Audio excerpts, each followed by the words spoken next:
Hello and welcome to Last Mixtape. My name's Stephen White, and on this week's show, we turn our lens to Bad Bunny's Super Bowl halftime show and how love won over hate. But first,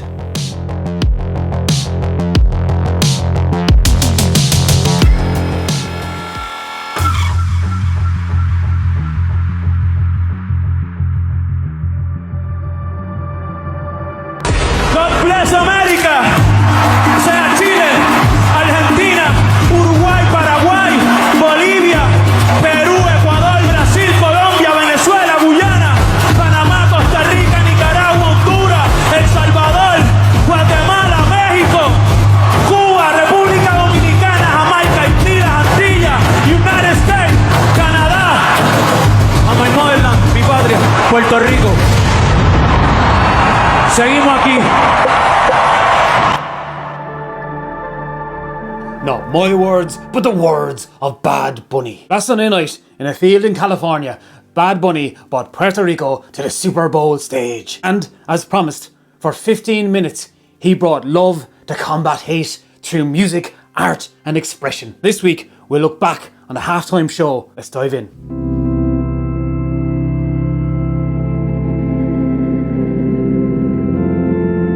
Bad Bunny has built a career rooted in Puerto Rican pride, Spanish language defiance, and refusing to sand down his edges for crossover approval.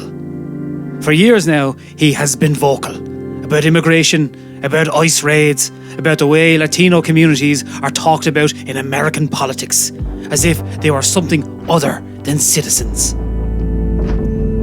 Bad Bunny has been clear about who he stands with and equally clear about how he fights. During his Grammy acceptance speech earlier this year, Bad Bunny, in an emotional pre-Super Bowl moment, declared the best way to fight hate is with love.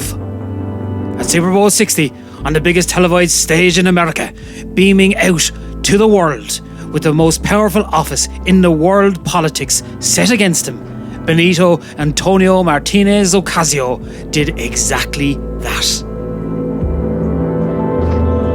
Last Sunday night, Bad Bunny built Puerto Rico on the Super Bowl stage, bringing a rich culture alive with music, dance and celebration to the doorstep of the Trump administration, devoid of all the above, and who has treated Puerto Rican and Latin culture as peripheral, criminal and other. Incredible set design echoed a Barrio Plaza, domino tables, market colours, elders watching from stoops as young people danced in unity. The sights, sounds and smells of Puerto Rico were there alive on a football field in Santa Clara, California.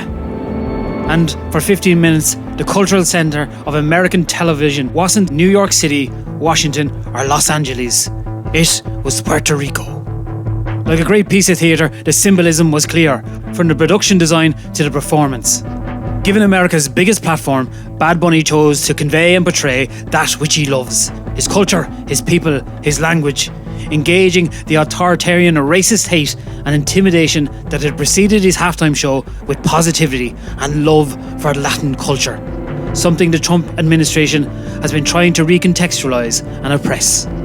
Bad Bunny's Super Bowl halftime show was cultural vindication.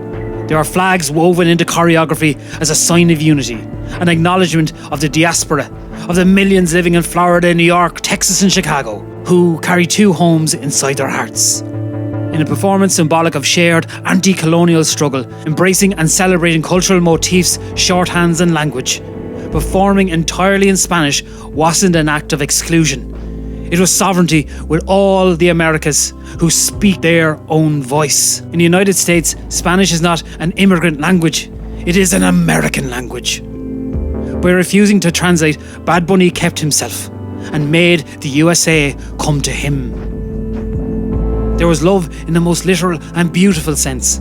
A wedding staged mid-performance. In Puerto Rican and broader Latin culture, these are events for family, music, dance and generational community. On a stage often obsessed with individual celebrity, Bad Bunny centred collective joy. And that child receiving a Grammy on stage, it was multi-layered. At that moment, Benito was acknowledging his own journey, his dreams, his success and his future. How young kids who are just like him could achieve their dreams. Nothing is impossible when surrounded by community. On another level, there was a subtext of children separated from their family and community by ice, and returning that hope to them too. Then there was Bad Bunny's performance itself. Wrapped in rich cultural symbolism, Bad Bunny showed exactly why he deserved to be there. A truly captivating performer, he pulled the audience into his world. Never outshunned by the spectacle, Bad Bunny moved from the smooth flow of Titi Me Pregunto to a beautiful duet with Lady Gaga on Die With A Smile, and the outward celebration of DTMF. Each moment and movement was an embodiment of Bunny's global superstar status. But what was most striking was the absence of Trump, something the current administration couldn't abide. For 15 minutes, on a station the world was tuned into, nobody said his name. It was existence as an act of rebellion. It didn't need or want him. The message was unmistakable. This is America. Indeed, for 13 minutes or more, in a field in California, temporarily planted with sugarcane, the empire danced to the colony's beat. But joy disrupts the rhythms of hate, and the backlash comes quickly. Authoritarian thinking feeds on opposition. It needs an eternal enemy. It thrives on both visible and invisible conflict. President Donald Trump took to Truth Social to call the show absolutely terrible, an affront to the greatness of America. He complained that people couldn't understand a word and framed the performance as somehow anti-American. And that phrasing matters. In Trump's own words, the very celebration of Puerto Rican and Latin culture itself, of the Spanish language, challenged his America. And then Representative Andy Ogles went further. He wrote to the House Energy and Commerce Committee calling for an informal investigation into the halftime show, labelling it pure smut and suggesting broadcast standards had been violated. An investigation into music and performance, Theocracy 101. And on television, Megyn Kelly said the quiet part out loud. On Piers Morgan's show, she insisted that the issue wasn't about the production quality or the performance. It was about who Bad Bunny is. She called the all-Spanish performance a middle finger to the rest of America, arguing that the Super Bowl should be quintessentially American, English, familiar, traditional. And there it is, that word again, American. Because Puerto Ricans are American citizens. Spanish is spoken by over 40 million people in the United States. They exist. So when critics say this wasn't American enough, what they're really doing is revealing themselves. And as the saying goes, when somebody tells you who they are, you best believe them.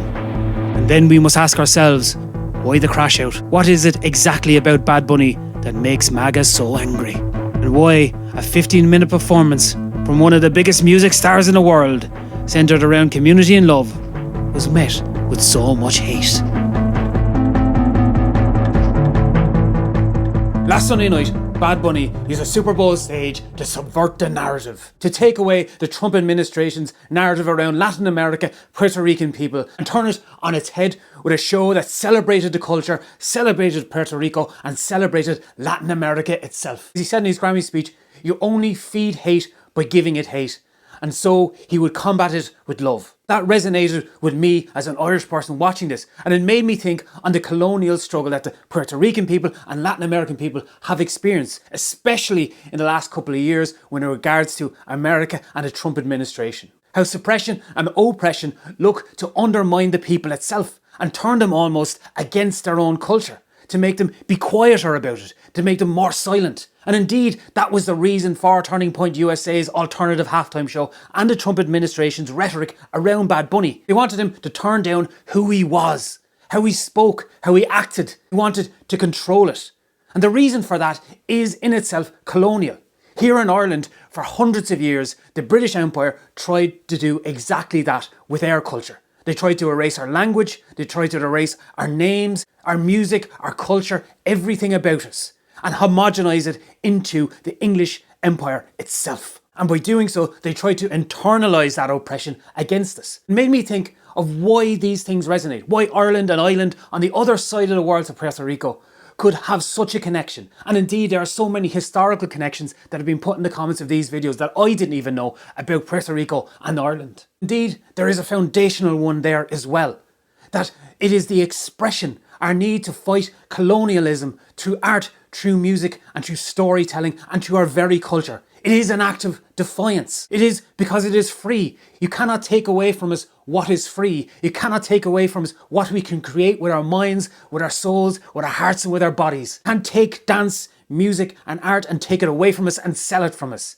You cannot control the mind, and that's what fascism looks and seeks to do, and that's why it will always fail. At the Super Bowl, Bad Bunny knew that. And he took Puerto Rican culture, dance, food, music, art, community, the neighbourhood itself, and put it on the American stage and said, we are going nowhere because you can't take this away. It costs nothing to sing or dance or make music or tell a story in your very moment. Although capitalism tries to colonise that, it is still freely available to us as people, as is culture, no matter how much you try to oppress it. And no matter how much the Trump administration tries to oppress Latin American, Puerto Rican, or the Spanish language itself, it can never truly do so, for it can never occupy the mind. Culture will out.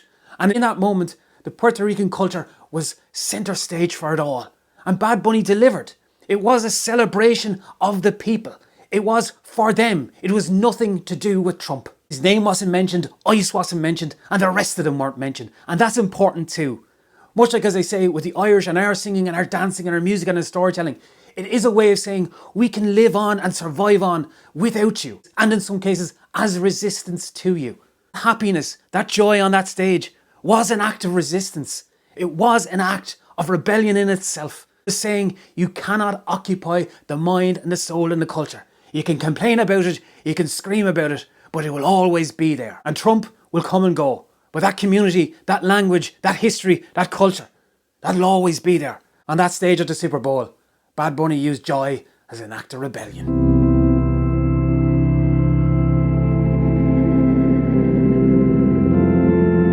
Last week, I said Bad Bunny's Super Bowl halftime show could be something, or it could be nothing at all. On Sunday night, he made it something. Joy as an act of resistance.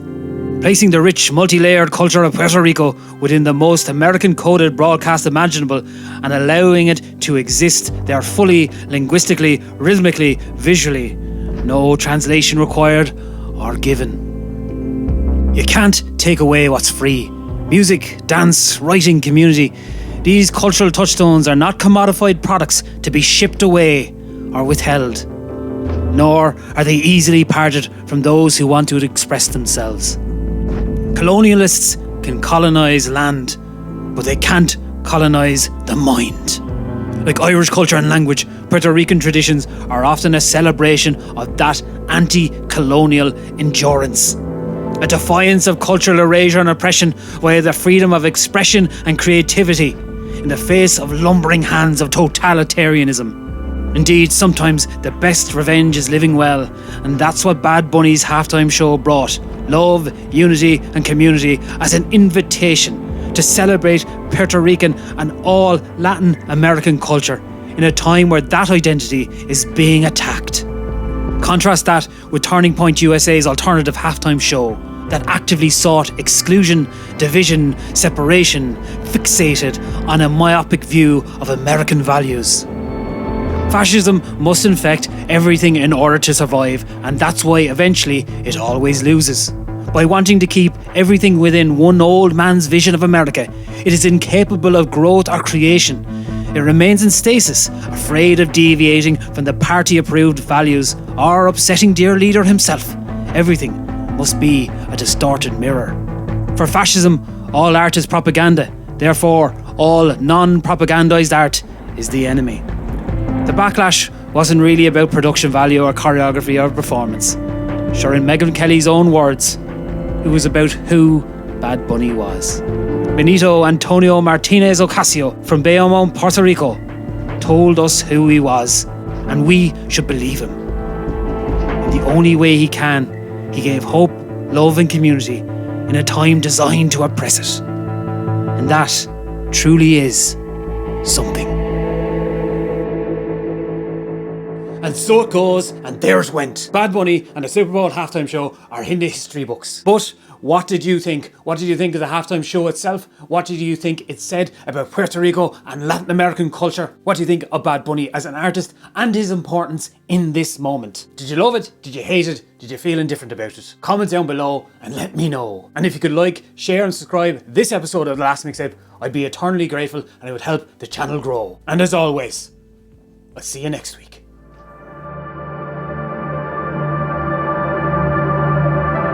Mi nombre es Benito y si hoy estoy aquí en el Super Bowl 60 es porque nunca dejé de creer en mí. Tú también deberías de creer en ti. Vale más de lo que pienso. Créeme.